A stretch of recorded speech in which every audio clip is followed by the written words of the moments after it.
Cricket ইতিহাসের অন্যতম নাটকীয় ম্যাচ। শ্রীলঙ্কার দেওয়া ২০ ওভারে ২১৫ রানের বিশাল লক্ষ্য, মুশফিকুর রহিমের অবিশ্বাস্য ব্যাটিং আর ম্যাচ শেষে নাগিন ড্যান্স, সব মিলিয়ে ২০১৮ সালের এই ম্যাচ আজও ভুলতে পারেনি অনেকেই। শ্রীলঙ্কার কুশাল পেরেরা ও কুশাল মেন্ডিসের দুর্দান্ত ব্যাটিং দেখে একেবারে ভেঙেই পড়েছিল বাংলাদেশি ক্রিকেটাররা। কিন্তু তারপরে যা হয়েছিল তা দেখে আপনি অবাক হতে বাধ্য হবেন।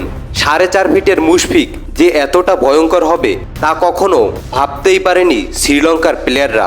মুশফিকুর রহিমের ৩৫ বলে ৭২ রানের বিধ্বংসী ম্যাচ জয়ের পরে বাংলাদেশ দলের নাগিন ড্যান্স যা মুহূর্তেই ভাইরাল হয়ে গিয়েছিল গোটা ইন্টারনেটে।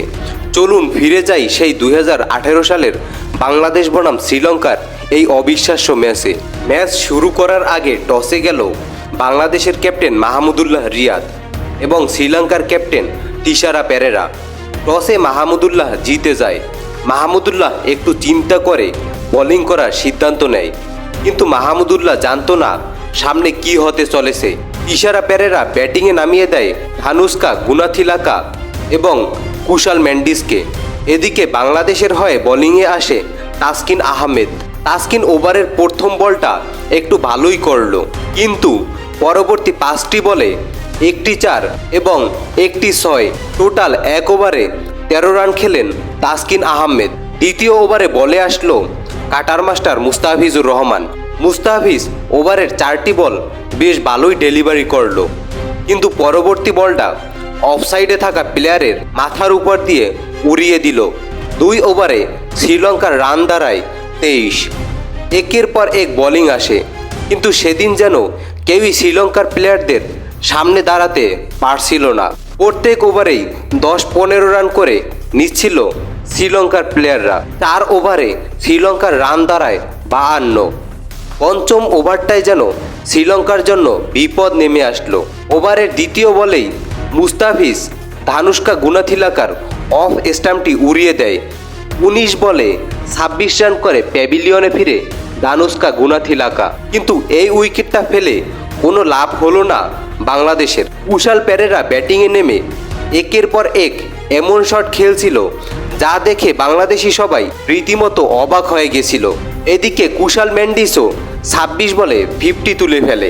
১৩ ওভারে শ্রীলঙ্কার রান দাঁড়ায় ১৩৫-এ, যা অনেকটাই বেশি হয়ে গেছিল। ১৪ ওভারে বলে আসলো ক্যাপ্টেন নিজেই, আর এসেই যেন চমক দেখিয়ে দিলেন মাহমুদুল্লাহ। ওভারের দ্বিতীয় বলে কুশাল মেন্ডিস সাব্বিরের হাতে ক্যাচ তুলে দেয়। ৩০ বলে ৫৭ রানের এক কঠিন ইনিংস খেলে প্যাভিলিয়নে যায় কুশাল মেন্ডিস। এদিকে ১৫ ওভারের মধ্যেই কুশাল পেরেরাও তার ৫০ রান তুলে ফেলে। ১৫ ওভারে শ্রীলঙ্কার রান দাঁড়ায় ১৫০ এবং উইকেট হারায় মাত্র ৩টি। সেদিন কুশাল পেরেরা বাংলাদেশি বোলারদের চুনোপুটি মনে করে ব্যাটিং করছিল। ১৯ ওভার ২ বলে কুশাল পেরেরা ৬ হাঁকাতে গিয়ে মুস্তাফিজের বলে কিপারে থাকা মুশফিকের হাতে ক্যাচ উঠিয়ে দেয়। ৪৭ বলে ৭৬ রান করে প্যাভিলিয়নে ফিরে কুশাল পেরেরা। ১৯ ওভারে শ্রীলঙ্কার রান হয় ২০৫। এদিকে তারাঙ্গাও ১৫ বলে ৩২ রান করে ফেলছিল।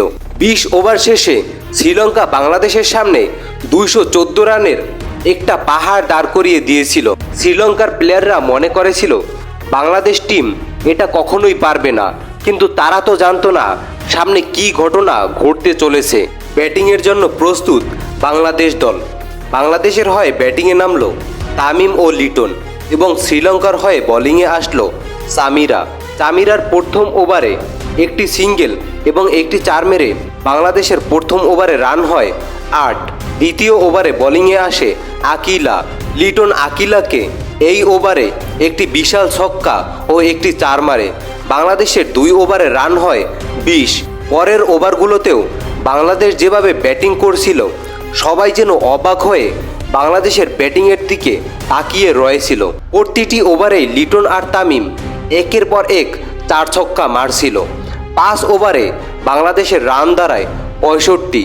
শ্রীলঙ্কার প্লেয়াররা উঠে পড়ে লেগেছিল তামিম ও লিটনের ঝুঁটি ভাঙার জন্য, আর ৬ ওভারে এসেই যেন তাদের স্বপ্ন পূরণ হলো। এলবিডব্লিউ এর খপ্পরে পড়ে লিটন দাস তার উইকেটটি হারায়। 19 বলে 43 রান করে প্যাভিলিয়নে ফিরে লিটন দাস। মাহমুদুল্লাহ ব্যাটিংয়ে নামিয়ে দেয় সৌম্য সরকারকে। সৌম্য নামার পরপরই তামিম তার উইকেটটি হারায়। তামিম স্লোয়ারের ফাঁদে পড়ে আউট হয়। 29 বলে 47 রান করে প্যাভিলিয়নে ফিরে তামিম ইকবাল। তামিমকে আউট করার পর শ্রীলঙ্কার দর্শকরা খুশিতে যেন আত্মহারা। অনেকে তো নাগিন ড্যান্স দেওয়াও শুরু করছিল।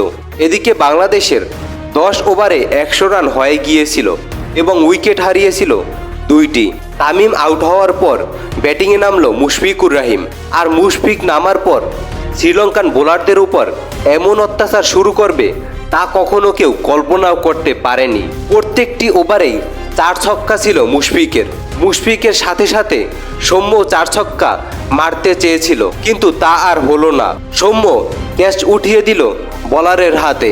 21 বলে 24 রান করে প্যাভিলিয়নে ফিরে সৌম্য সরকার। বাংলাদেশের রান 14 ওভারে 150 এবং বাংলাদেশ উইকেট হারায় 3টি। তখন বাংলাদেশের দরকার 36 বলে 65 রান। সৌম্য আউট হওয়ার পরে ব্যাটিংয়ে নামলো ক্যাপ্টেন নিজেই। মাহমুদুল্লাহ নামার পরপরই মুশফিকুর রহিম 24 বলে তার 50 রান তুলে নেয়। কিন্তু ম্যাচ জেতানোর আশায় মাহমুদুল্লাহ যেন ছক্কা হাঁকাতে শুরু করলো। 2-4টা বাউন্ডারিও মারছিল মাহমুদুল্লাহ, কিন্তু 17 ওভার 3 বলে মাহমুদুল্লাহ তার উইকেটটি হারায়। 6 হাঁকাতে গিয়ে ক্যাচ উঠিয়ে দেয় ফিল্ডারের হাতে। 11 বলে 20 রান করে প্যাভিলিয়নে ফিরে মাহমুদুল্লাহ। বাংলাদেশি দর্শকরা মন খারাপ করে সাব্বির আর মুশফিকের ব্যাটিংয়ের দিকে তাকিয়ে আছে। তারা যেন মনে মনে ভাবছিল মুশফিক আর সাব্বির কি পারবে বাংলাদেশের এই সম্মান ধরে রাখতে। আর অন্যদিকে শ্রীলঙ্কান সমর্থকরা গ্যালারির ভিতরে বসে নাগিন ড্যান্স করছিল, কিন্তু সাব্বির রহমানও কিছুই করতে পারল না। 2 বলে 0 রান করে প্যাভিলিয়নে ফিরল সাব্বির। কিন্তু সেদিন সবাই পরাজয় মানলেও মুশফিকুর রহিম পরাজয় মানতে চেয়েছিল না। মুশফিক যেন বয়ডরহীনভাবে ব্যাটিং চালিয়ে যাচ্ছিল। 7 বলে বাংলাদেশের দরকার 10 রান। মুশফিক 2টি বল ডট খেয়ে তৃতীয় বলে অফসাইডে এক বিশাল আকারে 4 মেরে দেয়। বাংলাদেশি সমর্থকরা মুশফিকের দিকে অবাক হয়ে তাকিয়ে আছে। আসলেই এটা কি মুশফিক?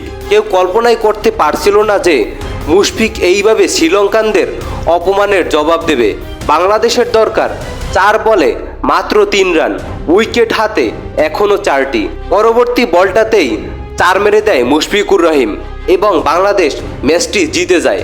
মুশফিক শ্রীলঙ্কান প্লেয়ারদের সামনে গিয়ে বাঘের মতো গর্জন করলো আর বলল, দেখ আমরাও পারি। শ্রীলঙ্কার প্লেয়ারদের সামনে গিয়ে নাগিন ড্যান্সও দিল মুশফিকুর রহিম।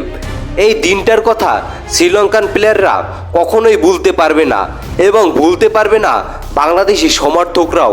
20 ওভারে 215 রান মোটেও সহজ কথা নয়, কিন্তু 35 বলে 75 রান করে মুশফিকুর রহিম সেই কঠিন রাস্তাটি সহজ করে দিয়েছিল এবং বাংলাদেশ একটি ঐতিহাসিক বিজয় পেয়েছিল। প্রিয় বন্ধুরা, এইরকম ক্রিকেট ডকুমেন্টারি ভিডিও পেতে চ্যানেলটি সাবস্ক্রাইব করে রাখতেই পারেন এবং আপনাদের মূল্যবান মতামত জানাতে পারেন কমেন্ট বক্সে। ধন্যবাদ।